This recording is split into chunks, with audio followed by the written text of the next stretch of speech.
Next మనము కర్నూలు వెళ్దాం. కర్నూలులో నంద్యాల పట్టణంలో టీడీపీకి బిగ్ షాక్ తగిలిందని చెప్పొచ్చు. దాదాపు పట్టణంలోని 10వ వార్డులో పార్టీని యువకులు వీడినట్లు మనకు తెలుస్తోంది. అయితే ఎమ్మెల్యే శిల్పా రవీంద్ర చంద్ర ఆధ్వర్యంలో వైసీపీలో చేరారు.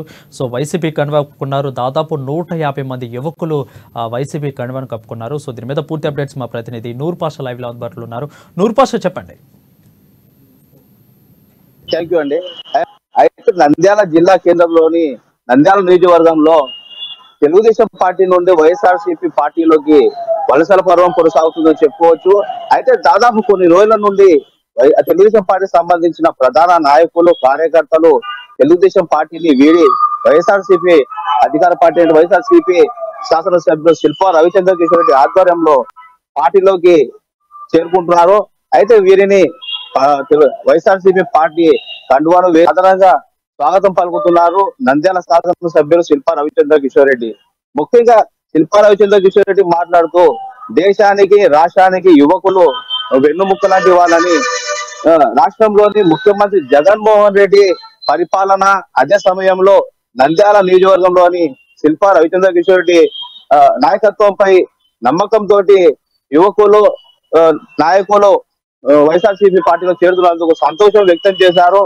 అదే సమయంలో 2024 రానున్న సార్వత్రిక ఎన్నికల్లో ఖచ్చితంగా వైఎస్ఆర్సీపీ పార్టీ అధికారంలోకి వచ్చేందుకు పూర్తి యువకులు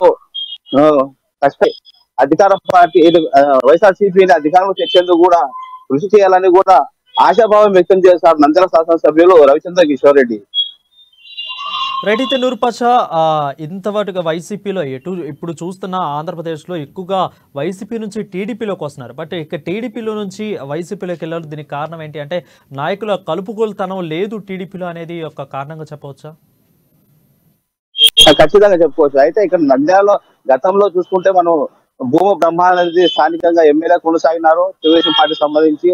అయితే ఇటీవల కాలంలో భూమ బ్రహ్మానందరెడ్డిని తప్పిస్తూ నంద్యాల నియోజకవర్గ ఇన్ఛార్జిగా ఎన్ఎండి ఫరూక్ గారిని ఇన్ఛార్జ్ గా కొనసాగిస్తున్నారు.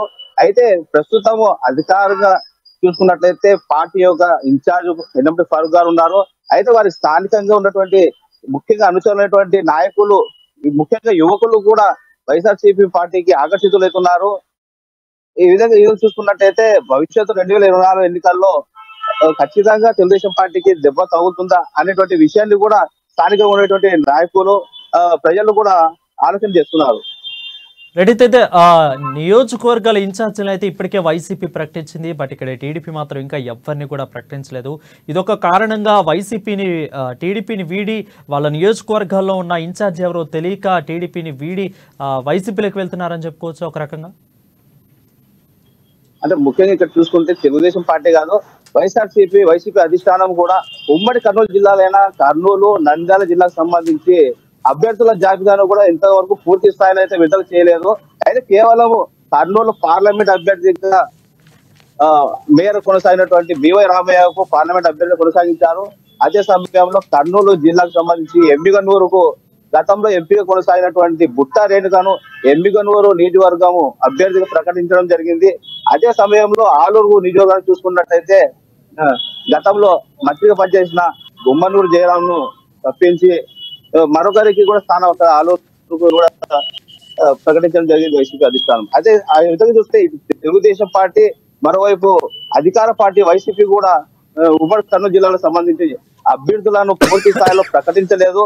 ఈ విధంగా చూసుకున్నట్టయితే ఒకవైపు కార్యకర్తలు, మరోవైపు నంద్యాల నియోజకవర్గము ప్రజలు కూడా అయోమయంలో ఉన్నారు. అంటే స్థానికంగా ఉన్నటువంటి నాయకులను, ప్రభుత్వమైన అధిష్టానం అయినా సరే, ఇటు తెలుగుదేశం అయినా ఇటు వైసీపీ అయినా ఎవరిని అభ్యర్థులుగా ప్రకటిస్తుంది అనేటువంటి ఆలోచనలు కూడా వ్యక్తం చేస్తున్నారు ఇక్కడ స్థానిక ప్రజలు.